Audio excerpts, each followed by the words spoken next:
Hey folks, welcome back to WarThunder. Today we're playing the Challenger 1 again. Hopefully you're not getting sick of that. I think that this channel might be a bit of a come to watch for top tier Brit kind of channel, because that is pretty much the bulk of what I play. I just enjoy the hull down, heavily armoured, high powered gun, snipey, campy kind of playstyle. And I think a lot of the message that I want to get across in my videos is that although there's a sort of stigma about camping, I call it defunding personally, and I think that in games like this it is actually a value to the team.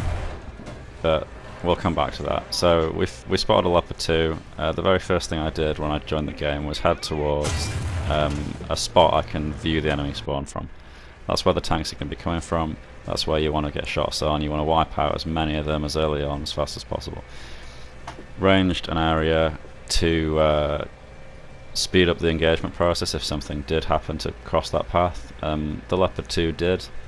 Fired on him, didn't kill him, unfortunately. But from tracking where he was going, we've spotted this KPZ-70. So range the KPZ through the bushes and try and get eyes on. One shot, one kill. That's him out. That was a main spawn tank. He's not done anything, so that's probably going to be him out and out of the game.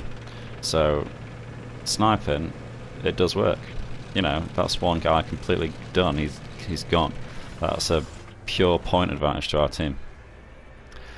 Moving up, we see this Leopard 2, which I think is the one that I shot at before because he seems to know where we are. You'll see here that he actually returns fire. I think he might have got through my gun sight there and killed the commander, but he massively overexposed his hull, so that was an easy one-shot kill.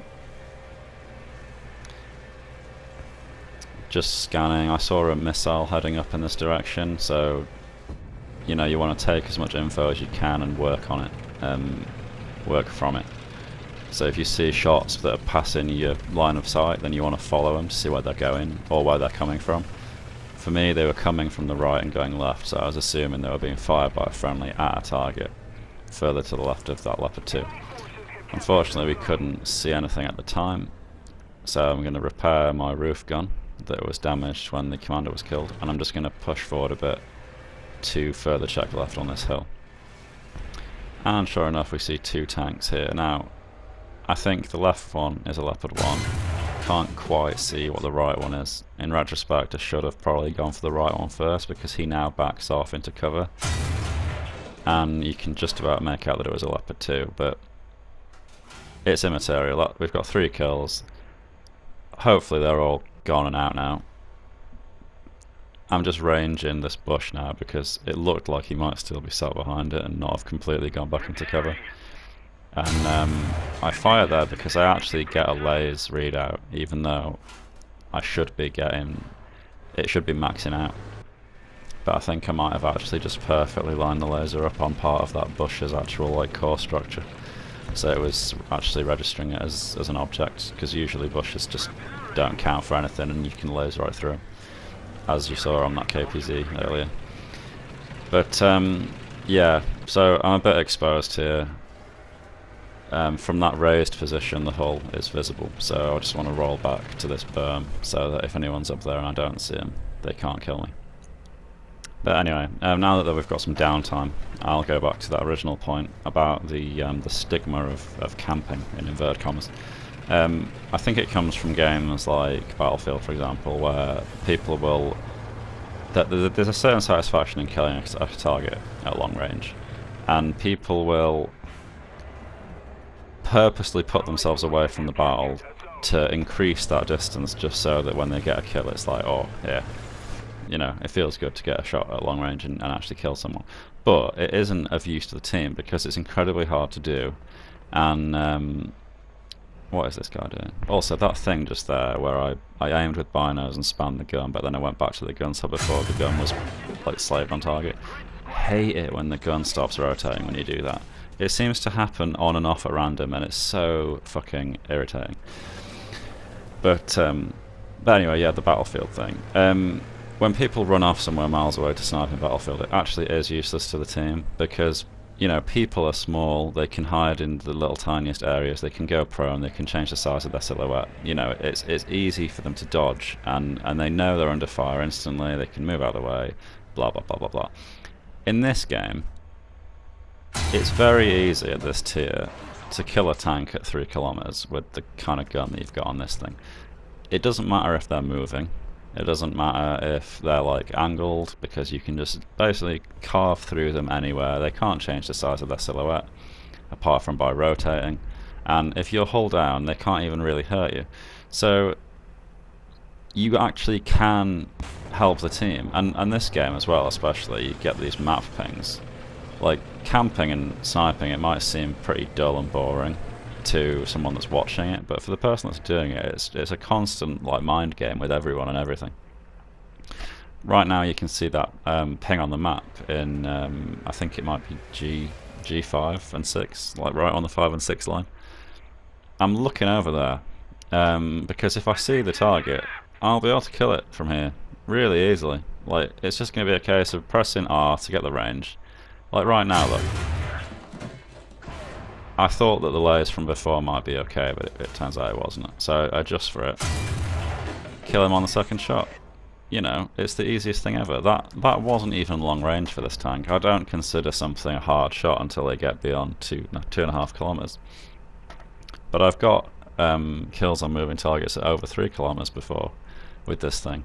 And so I'm totally not being a detriment to the team. I will say this a lot, but if you're playing top tier Brits, don't go for the objective if there's only one of them. Like right now you've got a single cap in the centre. If a British tank, a top tier one like a Chieftain or a Challenger, if they get caught out of position, any shot to the hull and you're going to be dead.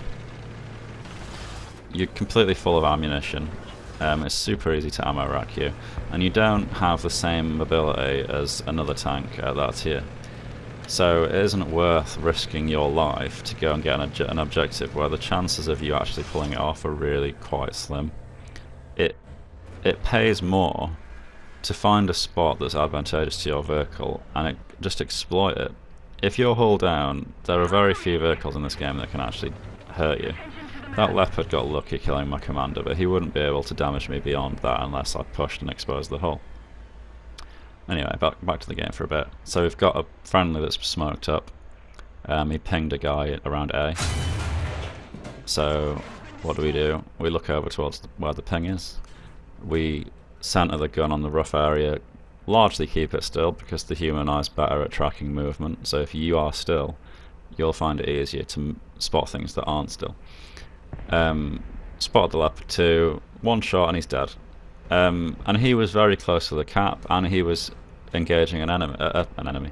He was engaging a teammate, so we did good for the team there. And I think that was our 6th kill, maybe? Yeah. And we're top of the team. We've moved like 300 meters maybe from spawn. And here again, I'm aware that the enemy team are going to be either coming straight at the cap from their spawn, so I keep checking that direction towards their spawn, or they're going to flank left or they're going to flank right. If you know the maps, then you'll know that there are like quite common routes that people will take, and you know where there are bridges and stuff where they have to cross the river and they can only do it in certain areas. So from that you can kind of work out in your head where they're going to be and when, especially when you see people die. You know they're going to have to respawn, and you know exactly where they're going to respawn, so you know that there's always going to be a constant flow of people coming from and to specific points. So all you have to keep doing, based on what you see happening in the kill feed, the pings that your teammates give you, and also where your teammates actually are, because if there are a lot of them at one side, it's unlikely that a tank's going to get through without being spotted by them or pinged on the map. So if you focus on the other side, because if there's no one there to greet any tanks, then it's more likely that they'll get through. You just have to keep your head on a swivel, keep yourself alert and aware of what's going on, check all the things on the, you know, there's so much information that this game gives you, and you just have to internalize it and take it on board, and it becomes almost second nature. It's quite difficult for me to actually teach people this stuff because I've been playing this game for so long that it's kind of just normal for me now, and when stuff happens on autopilot, you kind of forget to actually tell people that you're doing it. So common things that I'll do is I'll laze an area where there's nothing, just because if something then goes there, then I know in advance what to set the gun sight range for, and it just speeds up that engagement process. And then there are little things as well, like when you're looking for a map ping, it can be quite difficult to look exactly at where it is, because you don't get a compass marker or anything. But if you look on the map at your own tank, there's like a little cone that shows what your field of view is, and if you zoom in, it narrows. So if you zoom in and then look at the narrowed cone, it's easier to direct that at where map pings are than when it's wide. And it's just little things like that. And just then I was thinking, someone's probably flanking left, they've not got many numbers left. I look over there and honestly I thought my eyes were deceiving me. I saw like a tiny little bit of movement and I did a double take and it just happened to be a tank. Honestly, I felt kind of creepily clairvoyant, but 8 kills, barely moved, top of the team. Only took 1 hit in return that did any damage. I think that is quite beneficial to the team. So this camping stigma, it's not camping, it's defending. If you're in a tank that can sit there and tank damage and not be at risk of dying, why would you put it in a position where it can be killed? Why would you push out of that and risk your own tank when you can just sit there and farm kills and get RP? It makes no sense to me. But anyway, if you enjoyed the video, leave a like, comment, all that stuff. Let's get a discussion going about it, see what your opinions on camping in this game are, and hopefully I'll see you in the next video. Thanks for watching. Cheers.